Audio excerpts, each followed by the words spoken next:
Number one, put God first.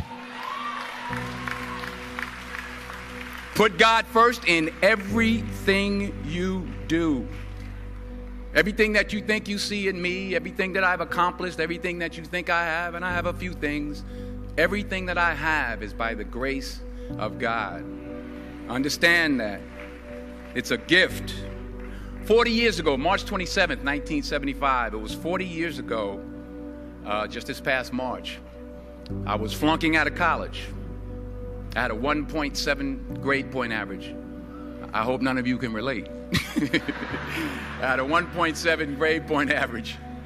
I was sitting in my mother's beauty shop. They still call it beauty shops now? What they call it now? Yeah, I was sitting in the beauty parlor. I was sitting in my mother's beauty parlor, and I'm looking in the mirror, and I see behind me this woman under the dryer. And every time she looked up, every time I looked up, she was looking at me, just looking me in the eye. And I didn't know who she was, and I said, she said, somebody give me a pen, give me a pencil, I have a prophecy. March 27, 1975, she said, boy, you are gonna travel the world and speak to millions of people. Now mind you, I flunked out of college. I'm thinking about joining the army. I didn't know what I was gonna do, and she's telling me I'm gonna travel the world and speak to millions of people. Well, I have traveled the world, and I have spoke to millions of people. But that's not the most important thing, the success that I had. The most important thing is that what she taught me and what she told me that day has stayed with me since. I've been protected, I've been directed, I've been corrected. I've kept God in my life, and it's kept me humble. I didn't always stick with him, but he always stuck with me. So stick with him in everything you do. If you think you want to do what you think I've done, then do what I've done and stick with God. Number two, fail big. That's right. Fail big. Today is the beginning of the rest of your life, and it can be very frightening. It's a new world out there. It's a mean world out there, and you only live once. So do what you feel passionate about. Take chances professionally. Don't be afraid to fail. There's an old IQ test, was 9 dots, and you had to draw 5 lines with a pencil within these 9 dots without lifting the pencil. The only way to do it was to go outside the box. So don't be afraid to go outside the box. Don't be afraid to think outside the box. Don't be afraid to fail big, to dream big. But remember, dreams without goals are just dreams, and they ultimately fuel disappointment. So have dreams, but have goals. Life goals, yearly goals, monthly goals, daily goals. I try to give myself a goal every day. Sometimes it's just to not curse somebody out. Simple goals, but have goals. And understand that to achieve these goals, you must apply discipline and consistency. In order to achieve your goals, you must apply discipline, which you have already done, and consistency every day, not just on Tuesday and miss a few days. You have to work at it every day. You have to plan every day. You've heard the saying, we don't plan to fail, we fail to plan.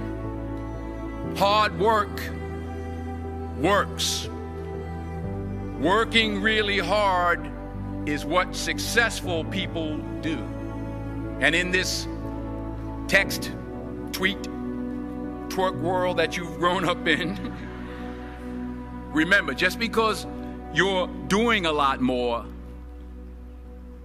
doesn't mean you're getting a lot more done. Remember that. Just because you're doing a lot more doesn't mean you're getting a lot more done. Don't confuse movement with progress. My mother told me, she said, yeah, because you can run in place all the time and never get anywhere. So continue to strive, continue to have goals, continue to progress. Number 3, you'll never see a U-Haul behind a hearse. I'll say it again. You'll never see a U-Haul behind a hearse. I don't care how much money you make, you can't take it with you. The Egyptians tried it. They got robbed. That's all they got. You can't take it with you. And it's not how much you have. It's what you do with what you have. We all have different talents. Some of you will be doctors, some lawyers, some scientists, some educators, some nurses, some teachers. Yeah, okay. Some preachers. The most selfish thing you can do in this world is help someone else. Why is it selfish? Because the gratification, the goodness that comes to you, the good feeling that I get from helping others, nothing's better than that. Well, one or two things, but nothing's better than that. Not jewelry, not big house I have, not the cars, but it's the joy. That's where the joy is, in helping others. That's where the success is, in helping others. Finally, I pray that you put your slippers way under the bed tonight, so that when you wake up in the morning, you have to get on your knees to reach them. And while you're down there, say thank you for grace. Thank you for mercy. Thank you for understanding. Thank you for wisdom. Thank you for parents. Thank you for love. Thank you for kindness. Thank you for humility. Thank you for peace. Thank you for prosperity. Say thank you in advance for what's already yours. It's how I live my life. That's why I am, one of the reasons why I am today. Say thank you in advance for what is already yours. True desire in the heart for anything good is God's proof to you, sent beforehand to indicate that it's yours already. I'll say it again. True desire in the heart, that itch that you have, whatever it is you want to do, that thing that you want to do to help others and to grow and to make money, that desire, that itch, that's God's proof to you, sent beforehand already to indicate that it's yours. And anything you want good, you can have. So claim it. Work hard to get it. When you get it, reach back. Pull someone else up. Each one, teach one. Don't just aspire to make a living. Aspire to make a difference. Every failed experiment is one step closer to success. You've got to take risks, and I'm sure you've probably heard that before, but I want to talk to you about why that's so important. I got 3 reasons, and then you can pick up your iPhones. First, you will fail at some point in your life. Accept it. You will lose. You will embarrass yourself. You will suck at something. There's no doubt about it. And I know that's probably not a traditional message for a graduation ceremony, but hey, I'm telling you, embrace it, because it's inevitable. And I should know. In the acting business, you fail all the time. Early on in my career, I auditioned for a part in a Broadway musical. Perfect role for me, I thought, except for the fact that I can't sing. So I'm in the wings, I'm about to go on stage, but the guy in front of me, he's singing like Pavarotti. He's just, and he's just going on and on and on. And I'm just shrinking. I'm getting smaller and smaller. So they say, oh, thank you very much, and you'll be hearing from us. So I come out with my little sheet music, and it was Just My Imagination by The Temptations. That's what I came up with. So I hand it to the accompanist, and she looks at it and looks at me and looks out at the director and was like, all right. So I start, you know, I'm going to sing. I'm like, it's just my imagination once again, and then coming away with me. And they're not saying anything, so I'm thinking I'm getting better. So I just start getting into it. It was just my imagination. Running. They say, oh, yeah, thank you. Thank you very much, Mr. Washington. Thank you. So I assumed I didn't get the job. But the next part of the audition, he called me back. The next part of the audition is the acting part of the audition. So I'm like, hey, okay, maybe I can't sing, but I know I can act. So they pair me with this guy, and again, I didn't know about musical theater. And musical theater is big, so they can reach everyone all the way in the back of the stadium. And I'm more from a realistic, naturalistic kind of acting where you actually talk to the person next to you. So I don't know what my line was. My line was, well, hand me the cup. And his line was, well, I will hand you the cup, my dear. The cup will be there to be handed to you. I said, oh, okay. Well, should I give you the cup back? Oh, yes, you should give it back to me because you know that is my cup and it should be given back to me. I didn't get the job. But here's the thing. I didn't quit. I didn't fall back. I walked out of there to prepare for the next audition, and the next audition, and the next audition. I prayed.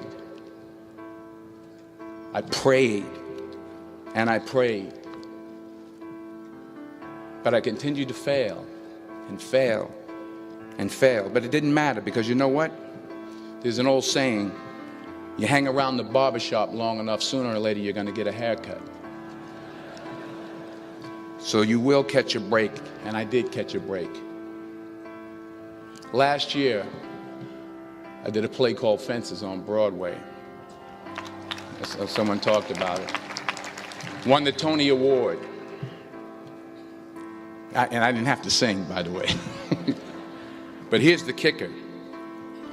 It was at the Court Theater. It was at the same theater that I failed that first audition 30 years prior. The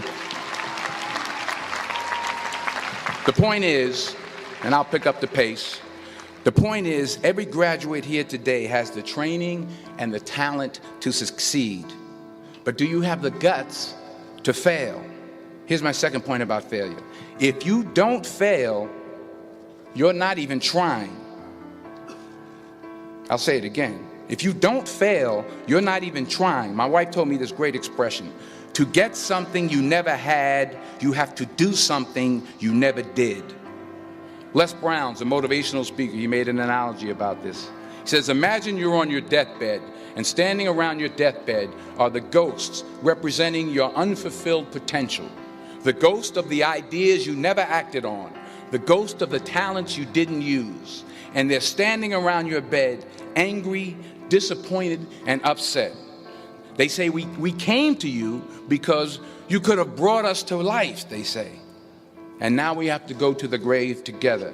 So I ask you today, how many ghosts are going to be around your bed when your time comes? You've invested a lot in your education, and people have invested in you. And let me tell you, the world needs your talents. Man, does it ever. I just got back from Africa like 2 days ago, so if I'm rambling on, it's because I'm jet lagged. I just got back from South Africa. It's a beautiful country, but there are places there with terrible poverty that need help. And Africa is just the tip of the iceberg. The Middle East needs your help. Japan needs your help. Alabama needs your help. Tennessee needs your help. Louisiana needs your help. Philadelphia needs your help. The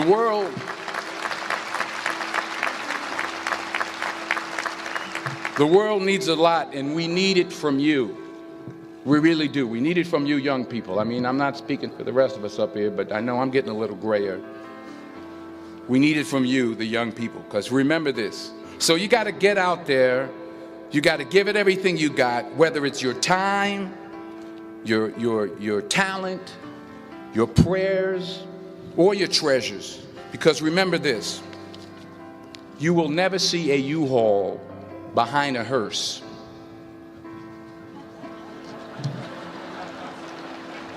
I'll say it again. You will never see a U-Haul behind a hearse.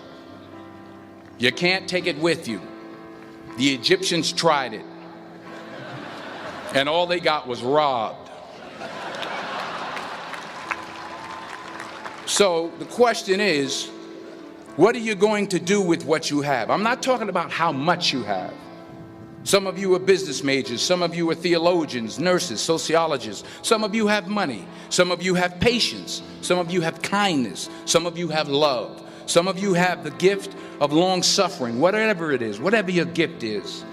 What are you going to do with what you have? All right, now here's my last point about failure. Sometimes it's the best way to figure out where you're going. Your life will never be a straight path. I began at Fordham University as a pre-med student. I took a course called cardiac morphogenesis. I still can't say it.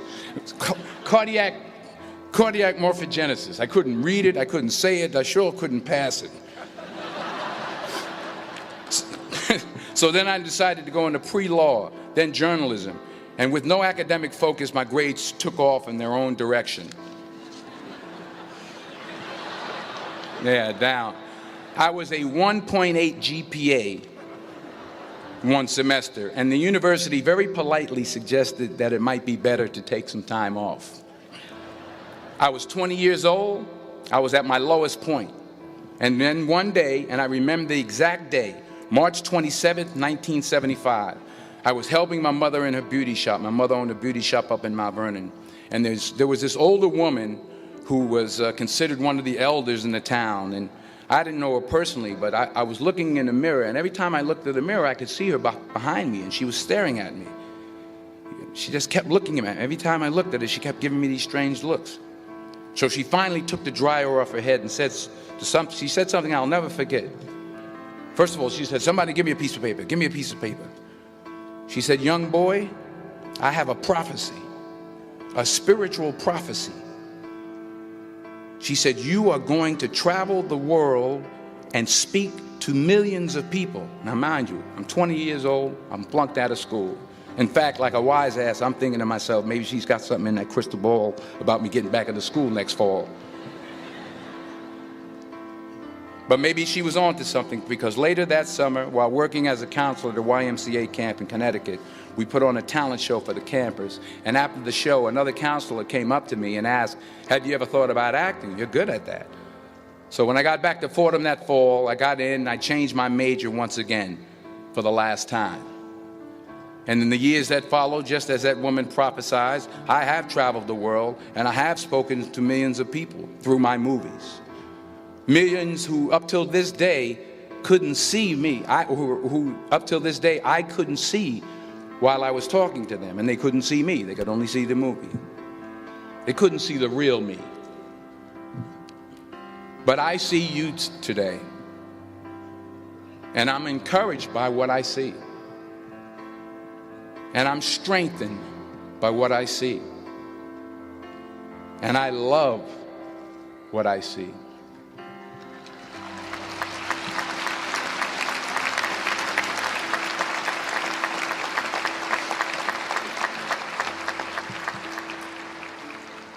One more page, and I'll shut up. Let me conclude with this one final point, and actually the president kind of brought it up. It has to do with the movie Philadelphia. She stole my material. Many years ago, I did this movie called Philadelphia. We filmed some of the scenes right here on campus. Philadelphia came out in 1993. Most of you were probably still in diapers. Some of the professors, too. But that cracked me up. But it was a good movie. Rent it on Netflix. It's a good movie. Rent it. I get 23 cents every time you rent it, please. Rent it. True. Parents up there, rent it. Netflix, please. Tell your friends too. It's about a man played by Tom Hanks who's fired from his law firm because he has AIDS. He wants to sue the firm, but no one's willing to represent him until a homophobic ambulance chaser lawyer, played by yours truly, takes on the case. In a way, if you watch the movie, you'll see everything I'm talking about today. You'll see what I mean about taking risk or being willing to fail. Because taking risk is not just about going for a job. It's also about knowing what you know and what you don't know. It's about being open to people and to ideas. In the course of the film, the character I play begins to take small steps, small risks. He very, very, very slowly begins to overcome his fears. And I feel ultimately his heart becomes flooded with love. And I can't think of a better message as we send you off today. To not only take risks, but to be open to life, to accept new views, and to be open to new opinions, to be willing to speak at a commencement at one of the best universities in the country, even though you're scared stiff. While it may be frightening, it will also be rewarding. Because the chances you take, the people you meet, the people you love, the faith that you have, that's what's going to define you. So members of the class of 2011, this is your mission.